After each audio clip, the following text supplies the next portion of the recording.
எல்லாருக்கும் வணக்கங்க. இன்னைக்கு நான் எக்லெஸ் ப்ரௌனி கிரிங்கிள் டாப்போட சூப்பரா ஒரு எக்லெஸ் ப்ரௌனி தாங்க செய்து காட்ட போறேன்.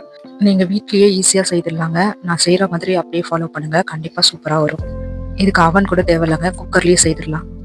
வாங்க ரெசிபி எப்படி செய்யறதுன்னு பார்க்கலாம். உங்ககிட்ட வெயின் ஸ்கேல் இருந்தா யூஸ் பண்ணுங்க. இல்லைன்னா கடையில வாங்கும் போதே அளவு பார்த்து வாங்கிக்கோங்க.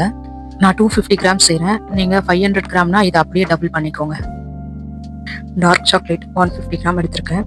இது உங்களுக்கு எல்லா சூப்பர் மார்க்கெட்லயுமே கிடைக்கும். 30 கிராம் அன்சால்டட் பட்டர் நான் யூஸ் பண்ணுறேன். எந்த பிராண்ட் பட்டராக இருந்தாலும் ஓகே தான். நீங்கள் அன்சால்டடாக யூஸ் பண்ணுங்கள். கேக் டின்னில் பட்டர் ஷீட் போட்டு பட்டர் கொஞ்சமாக போட்டு ஸ்ப்ரெட் பண்ணி விட்டுறேன்.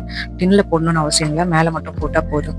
சாக்லேட்டையும் பட்டரையும் டபுள் பாயில்டு மெத்தடில் உருக்கிக்கலாம். ஒரு பாத்திரத்தில் ஸ்டவ்வில் தண்ணி வச்சுக்கணும். அது மேலே அந்த பாத்திரத்தை விட கொஞ்சம் பெரிய பாத்திரமாக வச்சுட்டு அதில் சாக்லேட்டையும் பட்டரையும் போட்டு அப்படியே கலந்து விட்டுட்டே இருந்தீங்கன்னா மெல்ட் ஆகிடும். கண்டென்ஸ் மில்க் 100 கிராம் சேர்க்குறேன். சுகர் எதுவும் தனியாக ஆட் பண்ண தேவையில்ல. இதுவே ஸ்வீட்டாக தான் இருக்கும். இந்த இனிப்பும் சாக்லேட்டில் இருக்க ஸ்வீட்டுமே உங்களுக்கு சரியாக இருக்கும். இதுவுமே உங்களுக்கு சூப்பர் மார்க்கெட்டில் வேறு வேறு பிராண்டில் கிடைக்கும். நீங்கள் எந்த பிராண்ட் வேணாலும் யூஸ் பண்ணிக்கலாம். கண்டென்ஸ் மில்க் சாக்லேட் கூட நல்லா கலந்து விட்டுக்கலாங்க. இப்போ ஃபில்டர் வச்சுட்டு 50 கிராம் கோதுமை மாவு, 1 டீஸ்பூன் கொக்கோ பவுடர் சேர்த்துட்டு சலிச்சு எடுத்துக்கலாம். நான் கோதுமை மாவு தாங்க சேர்க்குறேன். உங்களுக்கு வேணும்னா நீங்கள் மைதா மாவு கூட சேர்த்துக்கலாம். ப்ரௌனிக்கு மாவு அளவு எப்பயுமே குறைவாக தான் இருக்கணும். இந்த அளவு சரியாக இருக்கும்.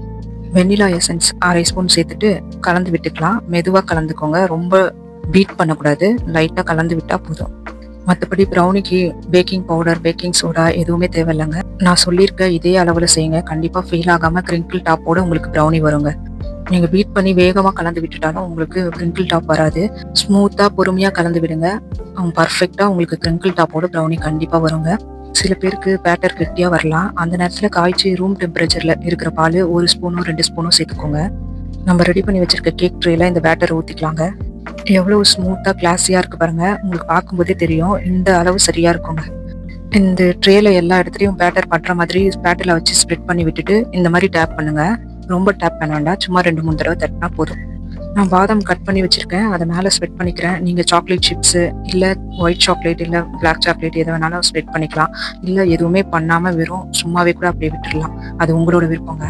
நான் 10 நிமிஷம் முன்னாடி குக்கர் ஸ்டாண்டு போட்டு ப்ரீஹீட் பண்ணி வச்சிருக்கேன். நீங்களும் இந்த மாதிரி ப்ரீஹீட் பண்ணிட்டு அப்புறமா கேக் டின் எடுத்து உள்ளே வச்சிருங்க. குக்கரில் விசிலும் கேஸ் கட்டும் போடாதீங்க. அப்படியே மூடி வச்சிருங்க. 30லேருந்து 45 நிமிஷத்துக்குள்ளே ரெடி ஆயிடுங்க. எனக்கு சரியா 30 நிமிஷத்துல ரெடி ஆயிடுச்சுங்க. இந்த மாதிரி ஒரு ஸ்டிக் வச்சு குத்தி பாருங்க. ப்ரௌனி மாவு இல்லாமல் வெந்திருக்கான்னு மட்டும் பார்த்துக்கோங்க. கேக் மாதிரி ஒட்டாமல் கிளியராக வராது. சாக்லேட் இருக்கிறதுனால கொஞ்சம் சாக்லேட் ஒட்ட தான் செய்யும். நீங்கள் வெந்துருச்சான்னு செக் பண்ணிவிட்டு வெந்ததும் குக்கர்லேருந்து ட்ரே எடுத்து வெளியே வச்சு ஆற விட்டுருங்க. நீங்கள் ஸ்டவ் மட்டும் ஆஃப் பண்ணிவிட்டு குக்கர்லேயே விடக்கூடாது, தீஞ்சிரும். இதுலேயே உங்களுக்கு கிரிங்கிள் டாப்பும் தெரியுதுன்னு நினைக்கிறேன். பாருங்கள் எவ்வளோ அழகாக வந்திருக்குன்னு. நல்லா ஆறிடுச்சுங்க. இப்போ கட் பண்ணி சர்வ் பண்ண வேண்டியதான். பட்டர் பேப்பர்லேருந்து எப்படி பிரிஞ்சு வருது பாருங்க. அவ்வளோதாங்க, சூப்பரான ஒரு எக்லெஸ் ப்ரௌனி ரெடிங்க.